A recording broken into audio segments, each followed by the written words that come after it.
Hello, hello, hello. Alors, j'attends un petit peu que tout se mette bien en route, être sûr que tout va bien. Bon, alors, ça va être ça va être un live un peu challengeant parce que mon mari n'est pas là ce soir et les enfants sont là et pour le coup, ils sont pas hyper calmes, mais j'avais pas envie d'attendre pour le faire trop tard parce qu'après, je suis un peu fatiguée et je sens que je suis pas dans une super énergie, donc je préfère.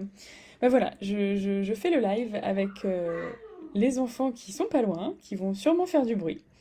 Mais on fera avec, on va s'adapter. Ah bah dis donc, tu t'es mis en pyjama super vite. Comment t'as fait? Trop rapide. J'ai mis mon bas, j'ai mis mon haut. Oui, Et maintenant, je suis en pyjama. très bien. Tu te mets là? Hum, Comment? Mhm. Attends, bien. Hop. Hop, hop, hop, hop, hop. Voilà. Tu restes là, tu fais pas de bruit? Je peux faire du bruit. Et en mangeant ça. Bon bah ça commence. J'ai déjà un petit, un petit enfant à côté de moi. Tu fais ton dessin? Et en plus, j'allais aborder un sujet. Bon, on va faire avec. Justement, sur l'amour inconditionnel. Parce qu'en fait, aujourd'hui, j'ai vu passer un post là-dessus, sur le fait que c'est une notion que j'aborde pas forcément très souvent, en fait, je me rends compte. Je l'ai abordé pas mal pendant un moment. Et c'est vrai que c'est devenu une évidence, en fait, pour moi, cet amour inconditionnel. Et en même temps, je me dis, mais qu'est-ce que ça veut dire exactement aimer de façon inconditionnelle? Et est-ce que c'est vraiment possible? Est-ce que c'est si évident que ça, si facile que ça? Ah, coucou Magali! Et franchement, je pense que c'est pas si évident. Déjà, c'est quoi l'amour inconditionnel? En fait, je pense qu'on est plusieurs à avoir entendu des phrases. Tu parles à qui? Je parle à des gens, chérie. À plusieurs mamans et des papas qui vont écouter ce que je dis. D'accord? Non, mais ils sont où? Et ils sont de l'autre côté de leur téléphone. Ah, c'est bizarre, hein. Je t'explique après. Tu me fais le dessin. Mhm. Et Quand donc, j'ai fini ma cracotte.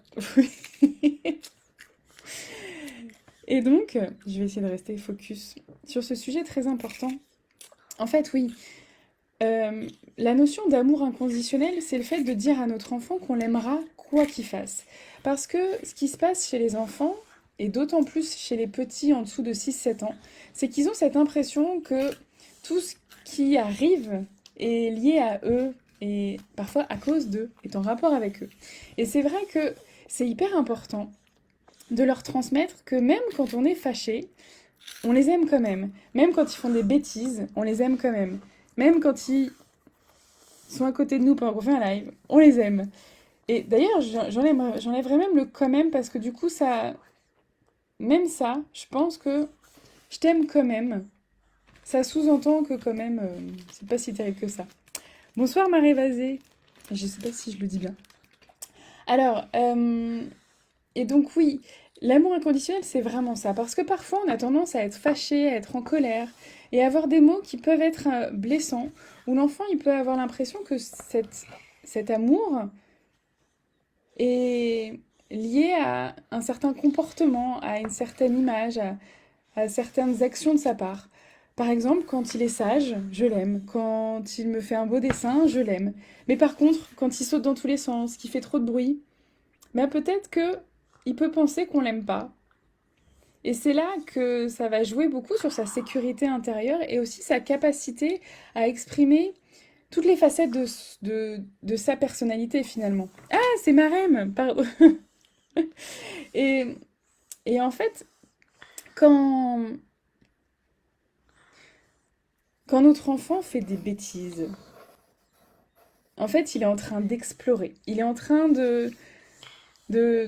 Des fois, il fait des bêtises juste parce qu'en fait, il n'a pas les capacités pour faire autrement. Et dans ces cas-là, il a vraiment besoin que... ah, zut.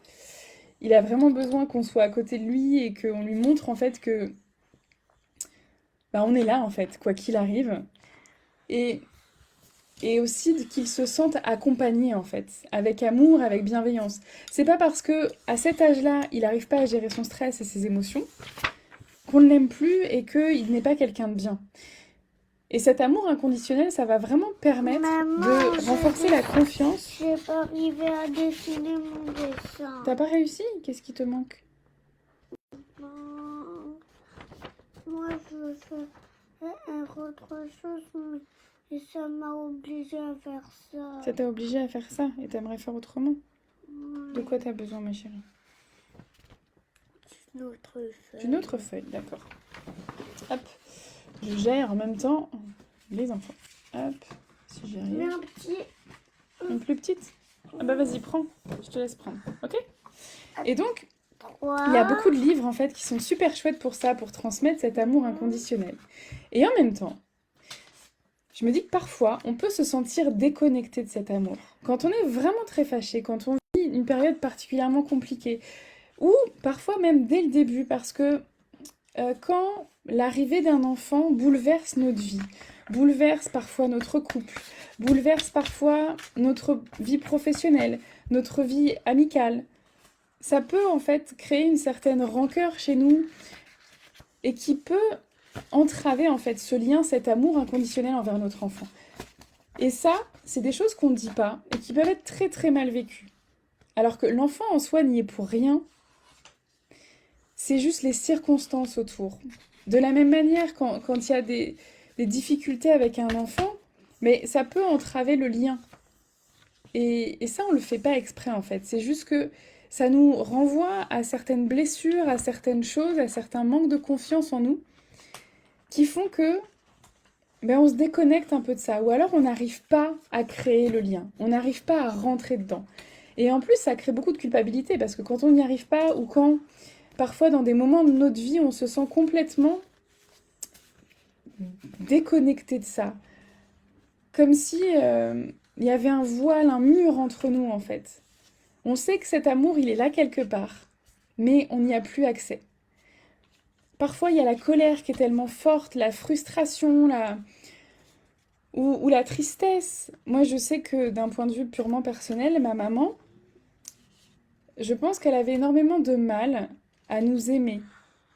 Et c'est pas contre nous, c'était pas fait exprès de sa part, c'est juste qu'elle était en deuil, elle était dans le chagrin, et que il y avait quelque chose entre nous, il y avait une barrière entre nous, qui faisait que c'était impossible pour elle d'être vraiment dans cet amour inconditionnel.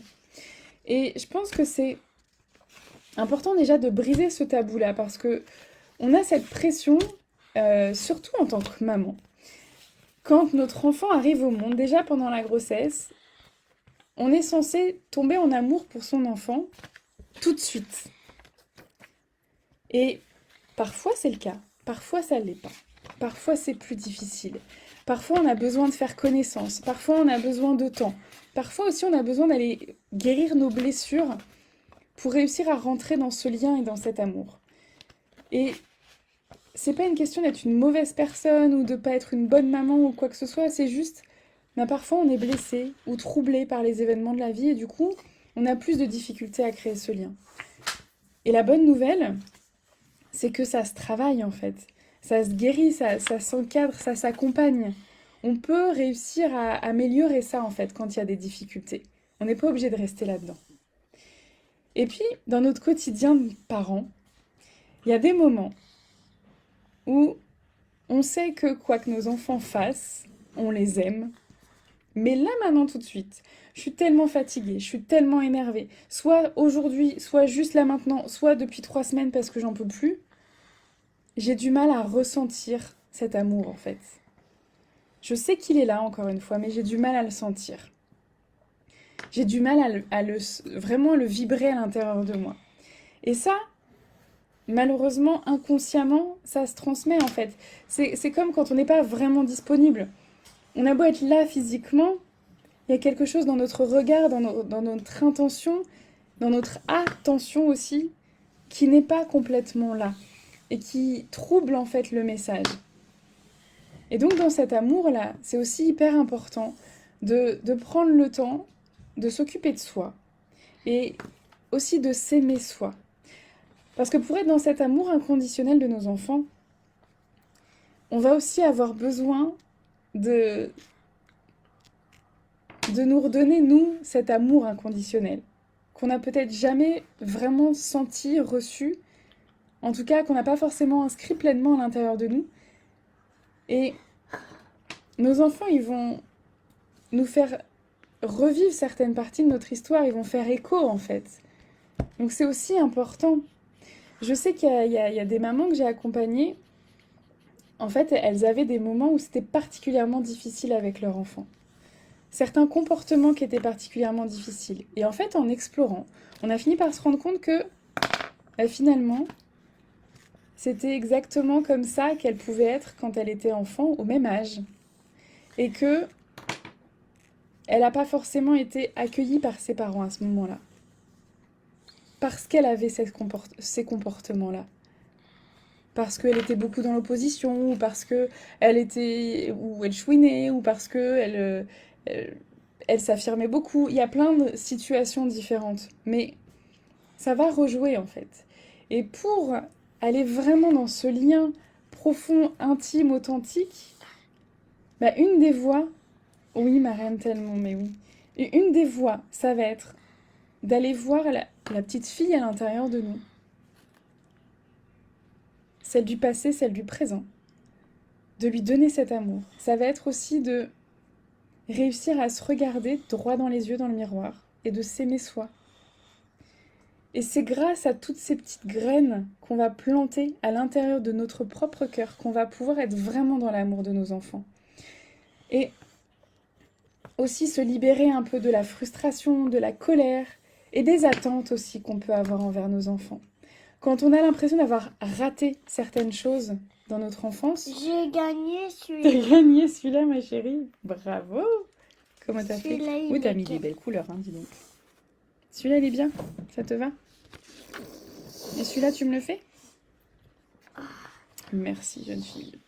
Tu peux aller chercher dans le crayon. Celui-là, il marche pas. Ouais, j'irai après, ma puce. Je finis ça, d'accord? Merci. Un live avec invité. Bon, c'est invité d'honneur, hein, c'est ma fille, mais quand même.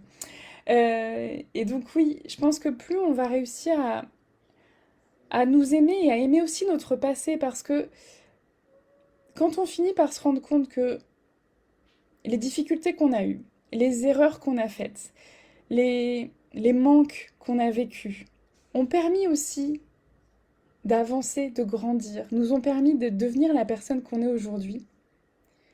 Quand on arrive à aimer la personne qu'on est devenue aujourd'hui, dans toutes ses facettes, avec toutes ses cicatrices, ça nous réconcilie avec aussi une partie de notre passé. C'est un travail intense, on est d'accord. Mais ce que je voulais dire par là, c'est que c'est pas forcément aussi facile que ça d'être dans l'amour inconditionnel de ses enfants. C'est pas aussi facile que ça d'être toujours dans ah, je les aime, je le sens au plus profond de moi, parce qu'il y a des moments où on est épuisé. Il y a des moments où on n'arrive plus à le sentir. Ça veut pas dire que cet amour est pas là. Ça veut pas dire qu'on est une mauvaise personne.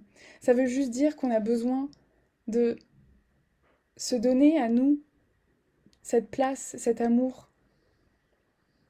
Vraiment de se reconnecter à ça. Donc voilà, je vais faire un petit peu plus court pour ce soir parce que même s'ils sont quand même assez cool, hein, vous remarquerez, euh, c'est quand même pas facile pour eux, ils m'attendent, donc je vais aller m'occuper de mes loulous. Et voilà, moi, toute cette histoire d'amour inconditionnel, je pense que la première chose que j'ai vraiment envie de transmettre ce soir, c'est que si tu ressens pas cet amour inconditionnel pour tes enfants, ça veut pas dire que t'es quelqu'un de mauvais. Ça veut juste dire que t'es quelqu'un de blessé. Ça veut juste dire que t'as une certaine souffrance à l'intérieur de toi et que tu peux aller guérir ça et aller mieux après. Et ensuite être beaucoup plus dans la joie, dans l'amour, dans l'intimité, dans l'authenticité avec tes enfants. Et c'est possible. Et c'est une des choses que je transmets, que je vis avec mes... quand je dis je vis, parce que c'est ça en fait. Euh, avec mes clientes, je sais pas si c'est de l'amour, parce que c'est pas le même amour que pour... Oui, j'ai une forme d'amour pour mes clientes, parce que vraiment je les aime. Et Et en tout cas, je les accueille de façon inconditionnelle. Et ça permet aussi d'être dans ce cocon réparateur, en fait, de se sentir porté par cette énergie et du coup, voilà, de pouvoir se dire, ok, en fait, là, je suis dans un espace sécurisant. Même si c'est en virtuel, il y a quelque chose qui se passe au niveau énergétique qui fait que on sait. On sait qu'il y a quelqu'un. On sait qu'on n'est pas tout seul. On sait qu'on est dans un environnement où on est accueilli juste parce qu'on est. Juste parce qu'on existe. Et que ça suffit. Ça suffit. Il n'y a pas besoin d'en faire plus. D'être différent. Ça suffit. Et pour rentrer un petit peu dans cet univers, c'est vraiment ce que j'ai envie. Mon intention pour le programme Oxygène à la fin du mois, c'est vraiment de vous donner cette possibilité de décharger d'une partie du stress. Évidemment que en 3 ateliers, on va pas tout enlever, on va pas tout changer parce que ça, c'est ce qu'on travaille dans le programme sur 6 mois et encore, c'est le travail d'une vie. De, on a toujours des choses à apprendre, à comprendre, à guérir. Mais déjà, mon intention pendant ces 3 ateliers à la fin du mois pour Oxygène, c'est vraiment de vous donner cette bulle d'amour et d'oxygène, cette bulle d'air, ce coup de frais en fait, pour alléger un petit peu tout ce qui pèse sur votre cœur et vous permettre d'être plus en lien avec vous-même d'abord et ensuite avec les autres. Ça commence à faire un petit peu plus de bruit derrière moi, donc je vais aller m'occuper de mes adorables enfants. Je vous embrasse vraiment de tout mon cœur. Si vous souhaitez des informations pour un programme, un autre, ou juste pour échanger, n'hésitez pas à me contacter. Sachant qu'en MP, des fois, je reçois pas tous les messages, surtout sur Instagram. Donc si jamais j'ai pas répondu dans les 24-48 heures, c'est que je l'ai pas eu, parce que je réponds. Et donc dans ces cas-là, vous pouvez me contacter par mail, c'est julie@sagefamily.fr. C'est marqué un petit peu partout sur mes posts, sur mes liens, tout ça, donc vous trouverez. Voilà, je vous souhaite une magnifique soirée et je vous dis à très bientôt. Ciao.